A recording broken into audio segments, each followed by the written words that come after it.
Breaking news आपको दें, DGISPR ने अमेरिका की जानिब से पाकिस्तान के F-16 तैयारों की तादाद पूरी बताने पर ट्वीट किया है कि अल्लाह का लाख लाख शुक्र है, बेशक सच्चाई की हमेशा जीत होती है। इंडिया के लिए अपने झूठे दावों से मुतालिक सच बोलने का वक्त है। DGISPR major general Asif Ghafoor की जानिब से ये ट्वीट किया गया है।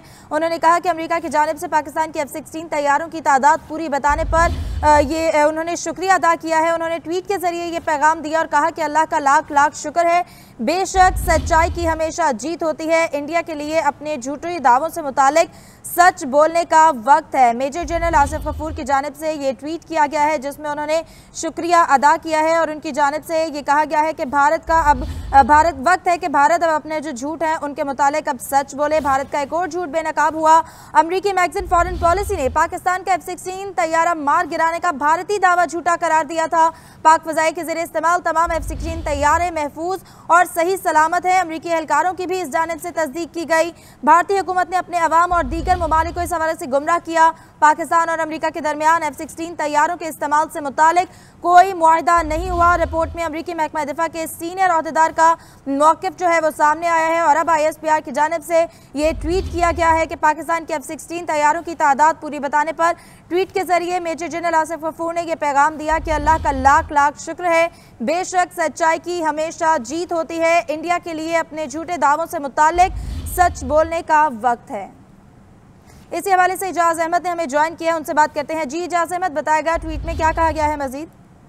ये अमेरिकी मैगजीन फॉरेन पॉलिसी ने 2 आला अमेरिकी फौजी ओहदेदारों के हवाले से ये बताया था कि भारत की जानिब से जो पाकिस्तान के F-16 गिराने का दावा किया गया है वो बिल्कुल बेबुनियाद और झूठा है और पाकिस्तान के का जो काउंट है F-16 तैयारों का वो मुकम्मल है।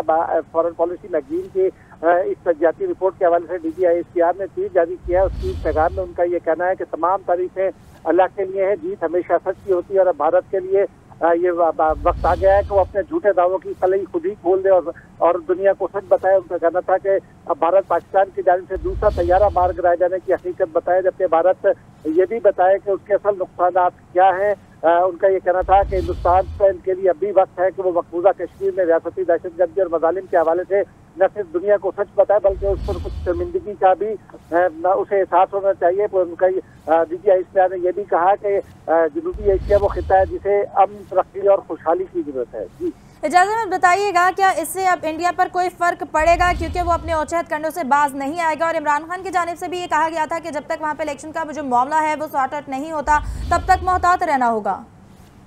नहीं, यकीनी तौर पर भारत के ऊपर ये दबाव आएगा क्योंकि फॉरेन पॉलिसी तो मामूली मैगजीन नहीं है, वो डिप्लोमेटिक और दिफा के हवाले से दुनिया का लीडिंग मैगजीन है जो अमेरिका से शाये होता है और उसमें अमेरिकी फौज के 2 आला अफसरान को कोट करके ये बताया गया है कि भारत से F-16 तैयारा मार गिराए जाने के हवाले से बिल्कुल बेबुनियाद और झूठा दावा किया, जबकि F-16 जो कंपनी है वो भी इससे पहले पाकिस्तानी दावों की तस्दीक कर चुकी है और अब इसके बाद दुनिया की जानिब से भारत पर ये जरूर दबाव आएगा कि वो झूठ की पॉलिसी को तर्क करे और पाकिस्तान के बारे में जो उसकी मुआनेदाना पॉलिसी है, जो एंटी पाकिस्तान पॉलिसी है, कश्मीर में जो मजालिम ढाए जा रहे हैं, क्योंकि UNHCR में भी दुनिया के दीगर अदारों की तरह कश्मीर में भारतीय मजालिम को बेनकाब किया है। इसलिए भारत पर यह दबाव आएगा कि वो न सिर्फ सच का सामना करे, सच बताए, खित्ते में अमन के लिए काम करे, बल्कि इस बात के लिए भी दबाव बढ़ेगा कि वो कश्मीरियों पर अपने मजालिम को बंद करे। इजाज़ अहमद, भारत कभी भी सच नहीं बोलता, एक बार फिर से मुंह की खाना पड़ी है। अब अमेरिकी मैगजीन फॉरेन पॉलिसी ने भी इस बात के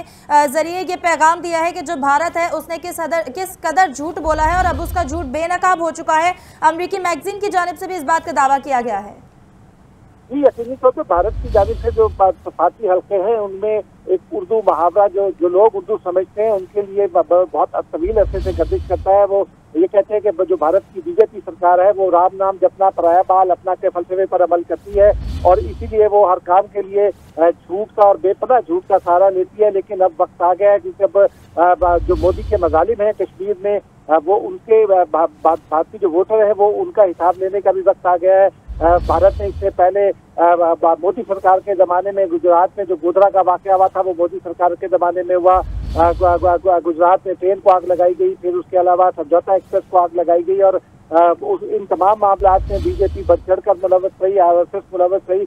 और अब उनके हिसाब लेने का वक्त आ गया है भारतीय वोटर्स की जानिब से। इसलिए ये कुदरत का एक इंतकाम समझा जा सकता है भारत की मोदी सरकार से, क्योंकि अब भारत के दावे तो क्या भारत अब इस सूरत हाल में हिसाब देगा? वो इतना तैयार है कि वो सारी सूरत हाल में जो है वो अपना हिसाब दे, उससे हिसाब मांगा जा रहा है। रिपोर्ट में भी अमेरिकी महकमा दिफा के सीनियर ओहदेदार ने मौकिफ दिया है। तो क्या इस सारी सूरत हाल में भारत में कोई फर्क पड़ेगा?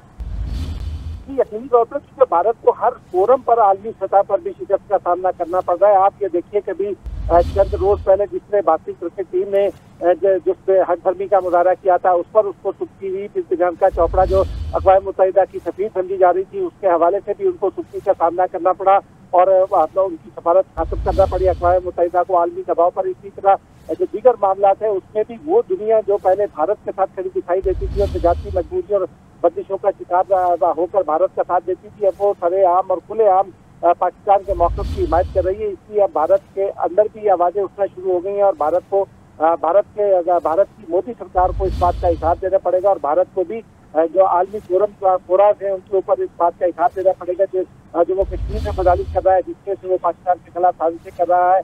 कुलभूषण के केस का फैसला भी अगले चंद माह में आने आ सकता है और भारत को इन तमाम मामलों में अपने झूठ का भी हिसाब देना पड़ेगा और अपने मजालिम का भी हिसाब देना पड़ेगा। भारत ने कश्मीर में जो भी सूरत हाल इख्तियार की हुई है उसके बाद सर्जिकल स्ट्राइक का झूठा दावा, फिर पाकिस्तान के F-16 तैयारा मार गिराने का भारतीय दावा भी अब झूठा करार दिया गया है और अब पाकिस्तानी नहीं बल्कि आलमी मीडिया भी इस बात का दावा कर रहा है कि भारत पैदल पे झूठ बोलता आ रहा है। तो ये मोदी सरकार के लिए कितना अलार्मिंग है? ये देखिए, एक तो जो भारत का इस बार है बतौर जमहूरी रियासत दुनिया में वो तकरीबन खत्म होकर रह गया है और भारत का नाम एक झूठी रियासत के तौर पर आलमी जेलों में नष्ट हो रहा है। तमाम आलमी अदारे और आलमी पॉलिसी साथ जो है वो मुसलसल बात की झूठ बेनकाब कर रहे हैं। इंफॉर्मेशन वॉरफेयर के हवाले से भी दुनिया ने ये तस्लीम किया कि ISPR का किरदार और DGISPR का किरदार बहुत शानदार रहा है। पाकिस्तान की जिम्मेदार रियासत के हवाले से भी पाकिस्तान के किरदार को सराहा जा रहा है, जबकि भारत के किरदार को पूरा आलमी मीडिया तनकीद का निशाना बना रहा है। और अब भारत के लिए ये सोचने का वक्त है कि उसकी आलमी साख खत्म हो गई है, उसके दावे जो खत है वो खत्म हो चुके हैं। जो शाइनिंग इंडिया के हवाले से और इकॉनमी के हवाले से जो भारत दावे करता था वो भी धराम से नीचे आ गिरे हैं और जो भारत की एक जमहूरी रियासत के हवाले से और सेक्युलर रियासत के हवाले से जो इमेज था वो भी तबाह बर्बाद हो चुका है। ठीक है इजाज़ अहमद, अब हमारे साथ ही मौजूद रहेगा ब्रिगेडियर रिटायर्ड गजनफर अली ने हमें ज्वाइन किया है, उनसे बात करते हैं। बहुत शुक्रिया सर आपके वक्त का। अब भारत का एक और झूठ बेनकाब हुआ है। आलमी मीडिया ने भी इस बात का दावा किया है कि भारत ने जो भी तमाम दावे किए सर्जिकल स्ट्राइक के F-16 तैयारा मार गिराने का वो तमाम तर झूठा है। क्या कहेंगे इस पर? इससे तो ये चीजें तो आज तो चलिए आप अमेरिकन रिपोर्ट की तरफ अपना इशारा कर रहे हैं जो छपी है जिसका ये F-16 तैयारे जो है वो पूरे हैं और कोई F-16 तैयारा हिट नहीं हुआ है और इसके साथ साथ उन्हें ये भी आ रहा है कि ये F-16 तैयारों के यूज के ऊपर कोई पाबंदी नहीं है, ये अमेरिका के अखबार में छपा है। लेकिन इसके साथ साथ ही जैसे ही बालाकोट के ऊपर उन्होंने कहा था कि हमने पेलोड फेंका है, उसके बाद अगर आप उठा के देखते तो न्यूयॉर्क टाइम्स के आर्टिकल उठा के पढ़े, वॉशिंगटन पोस्ट के आर्टिकल उठा के पढ़े और गार्डियन का आर्टिकल उठा के, गार्डियन ने तो बड़ा क्लैरिटी से अगले ही दिन लिख दिया था कि भारत ने ये दावा तो किया और प्रेस कॉन्फ्रेंस में कहा है कि जो वहाँ पे इतने लोगों को हिट किया है और वहाँ पे टारगेट, लेकिन उसका कोई सबूत भारत के पास किसी इलेक्ट्रॉनिक या तस्वीरों की सूरत में या किसी भी कोलैबोरेटिव एविडेंस की सूरत में मौजूद नहीं है। क्योंकि आपको पता है कि जब जहाज कोई ऑपरेशन कर रहे होते हैं कॉम्बैट एयरक्राफ्ट तो वो तमाम चीजें रिकॉर्ड कर रहे होते हैं, तो उस किस्म की वो कोई चीज पेश नहीं कर सका। फिर आप देखिए कि हिंदुस्तान टाइम्स ने आर्टिकल लिखा IAF वर्सेस CF, उसमें उन्होंने क्या दिया कि जी IAF को पाकिस्तान एयरफोर्स ने बड़ा क्लासिकल ऑपरेशन किया जिसमें उन्होंने इंडियन तैयारों को सेक्शन किया, अंदर ले गया, उनको 2 तैयारों को ठिका दिया। फिर उसके साथ उन्होंने उनकी प्रोफेशनल एक्सीडेंसी पे ये कहा कि जी इंडिया के अंदर इतनी फॉल्टेड टेक्नोलॉजी है कि जो इंडियन तैयारों ने मिसाइल फायर किया वो अपने ही हेलीकॉप्टर को लगा और उसके अंदर 6 बंदे शहीद हो गए। तो ये जितने अपना सिपाहियों का खून है, जवानों का खून, नरेंद्र मोदी जिसकी दाढ़ी का एक एक बाल जो है वो खून में रंगा हुआ है और जो गुजरात का बुचर है और वो दहशतगर्दी का मास्टर है, दहशतगर्दी का खालिक है। ठीक है गजनफर अली साहब अब हमारे साथ ही मौजूद रहेगा। डायरेक्टर स्ट्रेटेजिक अफेयर्स मोहित पीरजादा ने भी हमें ज्वाइन किया है, उनसे बात करते हैं। सर बहुत शुक्रिया आपके वक्त का। ISPR की जानिब से ट्वीट किया गया है और उन्होंने शुक्रिया भी अदा किया है और उन्होंने ये भी कहा है कि वक्त आ गया है कि भारत अपने झूठे दावों का जो हकायक है वो खुद ही बता दे। क्या कहेंगे, भारत पे कुछ असर पड़ेगा अब इसके बाद भी? देखिए, भारत की हुकूमत जो है उस पर तो इतनी जल्दी असर नहीं पड़ेगा, लेकिन भारत के जो ज़राए अबलाग हैं, भारत के अंदर बहुत बड़ी एक पब्लिक ओपिनियन एग्जिस्ट करती है जिसने पुलवामा और बालाकोट के बाद से बहुत तेजी से शिद्दत भी इख्तियार की है। जो लोग हमें ट्विटर पे नजर आते हैं उसमें उनके रिटायर्ड आर्मी ऑफिसर्स हैं, सिविल सोसाइटी के लोग हैं, मीडिया के लोग हैं, डिफेंस एनालिस्ट हैं, प्रोफेसर, एकेडमिक्स हैं, कांग्रेस पार्टी के लोग हैं, जो ये सवालात 14 फरवरी से उठा रहे हैं। पुलवामा को भी उन्होंने क्वेश्चन किया कि इसकी डिटेल्स बहुत अजीबोगरीब हैं, बालाकोट को भी उन्होंने क्वेश्चन किया, इंटरनेशनल मीडिया के भी लोग हैं। ये एक बहुत जबरदस्त पाकिस्तान के पास अपॉर्चुनिटी है जो डीजी ISPR ने इस वक्त ट्वीट किया है, जहां पे अमेरिकन को पाकिस्तान ने ये दावत दी, उनके डिपार्टमेंट ऑफ डिफेंस ने आके ये वेरीफाई किया कि पाकिस्तान के तमाम F-16 जो हैं वो पूरे हैं। और उसके बाद अमेरिकी डिफेंस एनालिस्ट और थिंक टैंकर्स ये मजबूर हो गए हैं, जैसे माइकल कूगलमैन ने उस पर ट्वीट किया है कि देखिए भारत झूठ बोलता था। अब जब भारत के ये झूठ खुल रहे हैं हिंदुस्तान की एस्टेब्लिशमेंट के, तो देखिए मुझे थोड़ा सा एक्सप्लेन करने देंगे। इन झूठों का ताल्लुक सिर्फ F-16 से नहीं है, ना बालाकोट के हमले से है, पुलवामा पे उन्होंने झूठ बोला।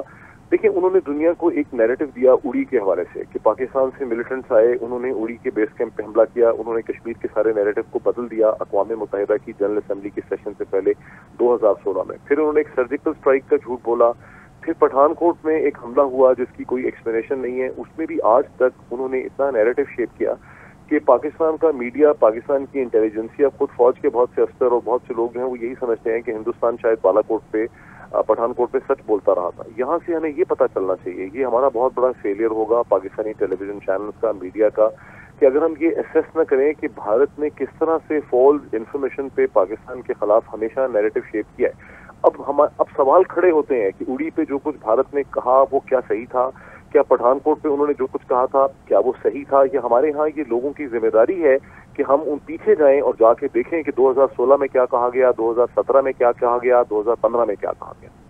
ठीक है, मोहित पीरजादा हमारे साथ ही मौजूद रहेगा। गजनफर अली साहब, आपने मोहित पीरजादा की गुफ्तगू सुनी, उन्होंने कहा कि ये पाकिस्तान के लिए एक अच्छी अपॉर्चुनिटी भी है, इसके अलावा हमारे कुछ फेलियर्स भी हैं जिन पर हमें ओवरकम करना पड़े, और ताकि भारत को इस सिचुएशन में लाया जाए कि उसने आइंदा के बाद वो इन सब चीज़ों से मोहतात रहे और जो पहले कर चुका है उस पर वो शर्मिंदा हो। जहाँ तक तो भारत का ताल्लुक है, भारत के अंदर RSS, BJP, CHP, शिवसेना, इस किस्म की दहशतगर्द पार्टियों का नेक्सस चल रहा है, उस वक्त तक तो आप ये तवक्को नहीं रख सकते कि भारत किसी भी तरीक़ाकार से पाकिस्तान की तरफ कोई पॉजिटिव जेस्चर या किसी मुज़ाकरात का जेस्चर या किसी भी किस्म का ये इनिशिएटिव लेने की कोशिश करेगा। और ख़ास तौर पे 19 मई तक, जिस वक्त तक भारत के अंदर इलेक्शन मुकम्मल नहीं हो जाते, क्योंकि जो ये आपको पता है बीजेपी का मिलिटेंट आर्म RSS है, RSS दहशतगर्दी का परवरदा है, और उन्होंने तमाम इलेक्शन अभी भी नरेंद्र मोदी की आप पिछले 2 हफ्तों की तकरीरें सुन ले जो उसने कर्नाटका में, गुजरात में और बाकी, और अमित शाह की कल की तकरीर, परसों की तकरीर आप सुने जो उसने कश्मीर में की है, जिसके ऊपर महबूबा मुफ्ती का बड़ा स्ट्रॉन्ग रिएक्शन आया है। अमित शाह ने कहा कि जी हम आर्टिकल 35A को अनल कर देंगे, तो उस पर महबूबा मुफ्ती ने कहा जी अगर आपने ये किया तो फिर कश्मीर जो है वो मकबूजा कश्मीर भारत का हिस्सा नहीं रहेगा। लेकिन क्या इस चीज़ के ऊपर असर हो रहा है? आपने देखा परसों से उन्होंने जो श्रीनगर हाईवे, कश्मीर हाईवे है, वो सिविलियन ट्रैफिक के लिए बंद कर दिया, क्योंकि उसके ऊपर इतनी हैवी मूवमेंट है CRP की इलेक्शन आने के सिस्टम है कि उन्होंने एक एक जगह पे, एक एक गांव में एक बंदे के पीछे 10-10, 25-25 लोग डिप्लॉय करने और फिर कश्मीर में इलेक्शन को मनूवर भी करना है। तो ये तमाम चीजें एक तरफ एक ऑब्जेक्टिव, उनके एक ऑब्जेक्टिव